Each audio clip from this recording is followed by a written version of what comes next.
النهاردة هنعمل العزيزية بطريقة سهلة جدا وبسيطة، ازاي تطلع جوس، ازاي تطلع اخدة لون كده موحد من فوق. يلا بينا نشوف اول حاجة المكونات.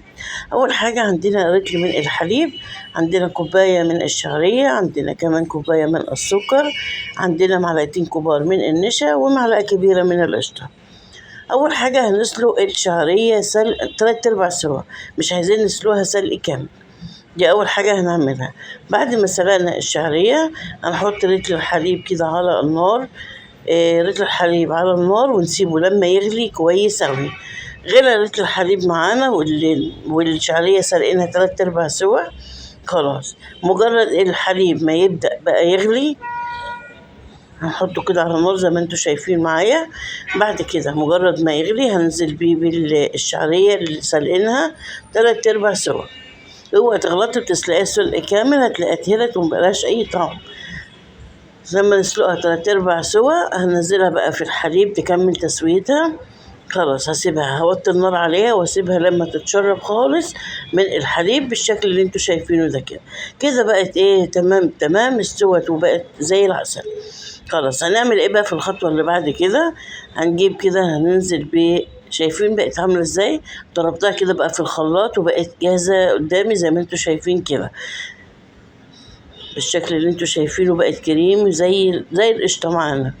خلاص هنيجي كده في بولة او في طبق صغير، هننزل بمعلقة النشا، معلقتين الكبار النشا، عليهم شوية صغيرين من المية او الحليب، وهندوبهم كده في شوية صغيرين من المية. هندوبهم كده بالشكل ده كده. بعد كده ننزل على الحليب.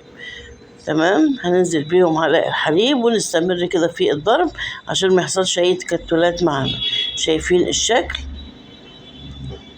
طبعا ايدي في الضرب شغالة، يعني بحط بايد والايد التانية شغالة زي ما انتوا شايفين كده.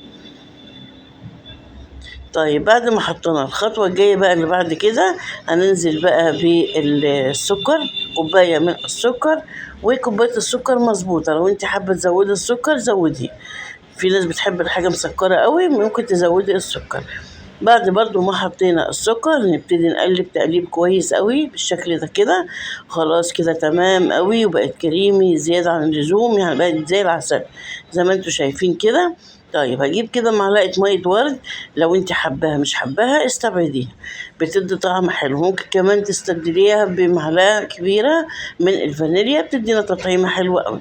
صينيتنا الجميلة مدهونة بالسمنة، هنزل كده بالخليط الكريمي الجميل اللي قدامنا في الصينية وهسويه كده من فوق.